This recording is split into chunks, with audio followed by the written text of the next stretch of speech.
The ground is always warm. This is the first law for the sky slopes clan. Even in the biting winds that scream down from the spine of the world, the soil beneath their bare feet radiates a deep, constant heat. Their hominid history is written upon what they believed was a mountain, a sacred, sleeping god whose slow, rhythmic breathing is the deep drumbeat of their lives. They call it the Great Drum, a pulse so slow it is felt more than heard, a tremor in the bones that lulls infants to sleep and steadies the hand of the hunter. They build their huts of bone and hide in the deep folds and crevices of the mountain's skin, sheltered valleys of wrinkled, moss-covered earth that have been home for generations. Their world is a small, stable plateau overlooking a vast, green sea of jungle far below, an existence scarred from the presumed permanence of stone. Kale is sharpening a flint spearhead when the great drum misses a beat. He freezes, his knuckles white around the stone. The silence that follows is not empty, it is a heavy, terrifying vacuum. Around him, others stop their work. Women look up from grinding roots, their faces etched with confusion. Children fall quiet. Then the ground groans. It is not the familiar, deep thrum of the mountain's slumber, but a low, guttural moan that vibrates through the soles of their feet and up into their teeth. The warmth beneath them intensifies, becoming an uncomfortable, living heat. The very world seems to tense, a great muscle tightening beneath them. This is no normal seismic event, it feels ancient and biological. The tremor hits not as a shake but as a lift. The entire plateau, their entire world, rises into the air with a sickening, rolling motion. Huts of hide and bones slide, their moorings ripped from the strange, fibrous soil. People scream, calling for purchase on a ground that is suddenly fluid. The trees of their small forest do not tremble. They sway together as if rooted in a single flexing hide. Kel scrambles to the edge of the plateau, his heart a frantic bird in his chest, expecting to see a churning, shattered valley. But the valley is not shattering. It is rising with them. He looks out to the horizon, to the jagged, snow-dusted peaks they call the spine of the world. And he watches it move. The peaks are shifting, undulating in a colossal, reptilian ripple. The entire mountain range is a backbone. The world is a living creature. This is a facet of prehistoric life no saga has ever told. The scale of these dinosaurs defied all comprehension. An old woman, Elara the seer, points a trembling finger not at the horizon, but straight up. The sky, she whispers, her voice cracking. The sky is breaking. They follow her gaze. The clouds, once a uniform blanket, are being torn apart by something rising from beyond the spine. It is a head the size of a mountain, attached to a neck that is a long, slow river of flesh, blotting out the sun as it lifts. The Argentinosaurus is waking up. The clan is a gathering of fleas on the back of God, and God is stirring from its sleep. The great drum they had worshipped was not the spirit of the mountain. It was a heartbeat. Panic is a contagion. It spreads through the sky slopes clan like fire through dry grass. The world is tilting, a slow, geological heave that sends loose stones and the debris of their lives skittering toward the new, terrifying precipice. Some are paralyzed by fear, their minds unable to process the cataclysmic shift in reality. A world of prehistoric life has always been dangerous, but this is a sacrilege. Their mountain, their god, is not stone, it is a creature, and they are nothing but parasites on its hide. Elara the seer's voice cuts through the chaos, thin but sharp as an obsidian flake. The spine, she cries, pointing not to the rising head but toward the colossal moving ridge of the creature's backbone. It leads to the true ground. Move, or be cast off.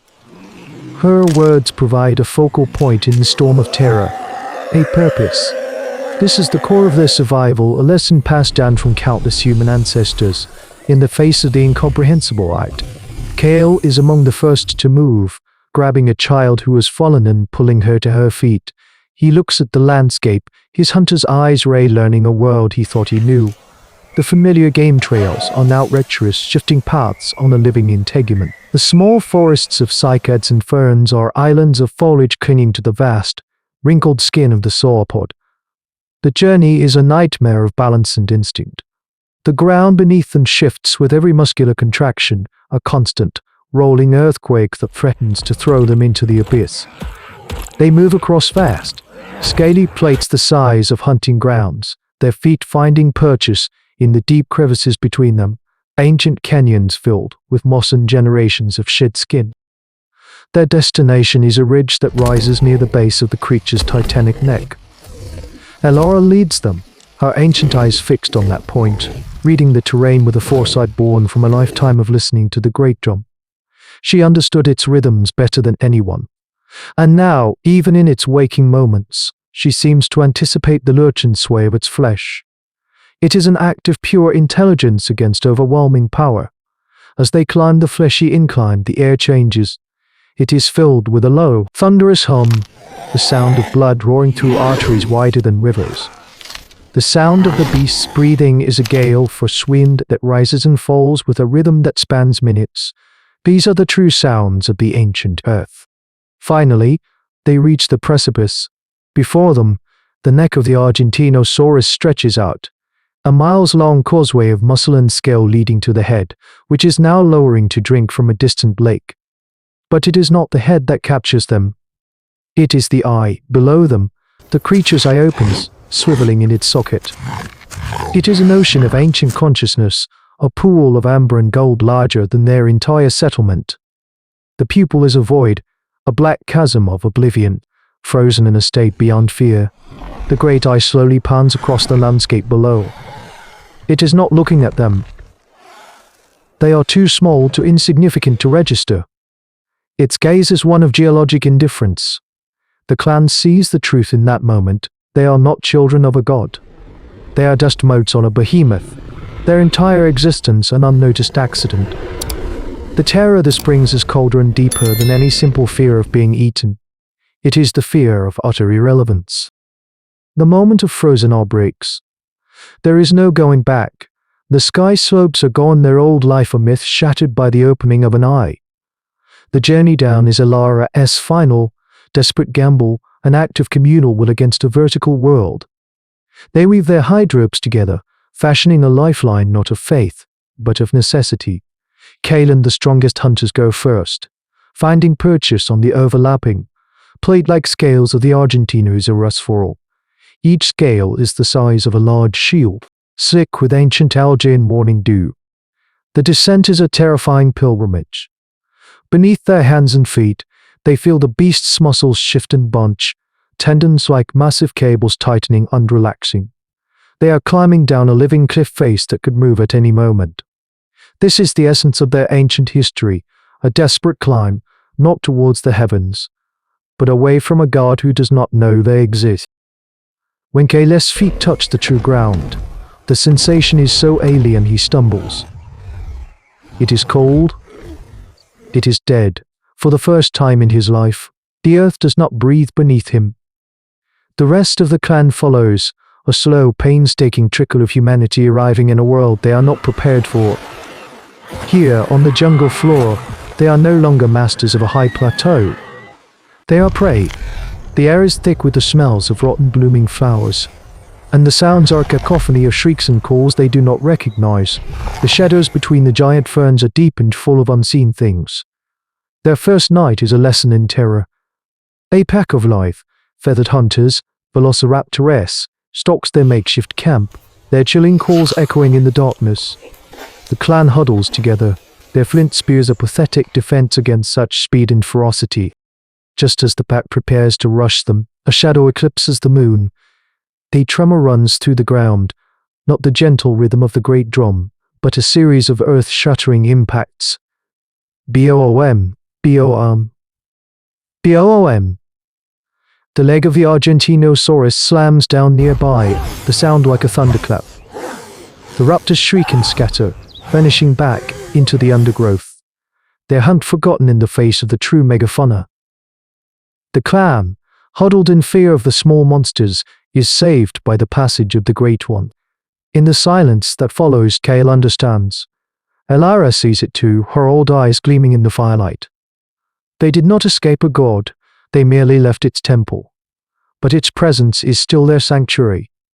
This is the beginning of a new covenant, an unspoken symbiosis. They learned to read the living mountain not as a deity, but as a map and a shield. Its slow, grazing path carves a swath of safety through the dangerous prehistoric world. Its movements predict the migration of other herds. Its droppings fertilize new growth, creating oases of edible plants. They become the clan of the god Shadow, thriving in the lee of the greatest creature to ever walk the earth, their intelligence the key to turning a cataclysm into an alliance. Embers and echoes. They are a new kind of human, forged in the shadow of a living god. Their struggle was not against a single predator, but against the very ground beneath their feet. This brutal awakening, the realization that their world was a creature of unimaginable scale, did not break them. It taught them the most critical lesson in the long, arduous story of human evolution, that the greatest strength of Homo sapiens lies not in dominating the world, but in understanding its immense, terrifying patterns and finding their niche within them. Their desperate gamble to survive became the blueprint for tactical thinking, for seeing a catastrophe not just as an end, but as a new and brutal kind of beginning. It is the first chapter in the story of how our ancestors, small and fragile things in a world of titans, refused to accept their place, how they learned to live beside the impossible, to read the rhythms of monsters, and to turn the shadow of their deepest fear into their greatest shield. What other truths about our own courage are written on the bones of giants, waiting for us to remember? This is the chronicle of the unwaking god. And what happens when a god truly falls?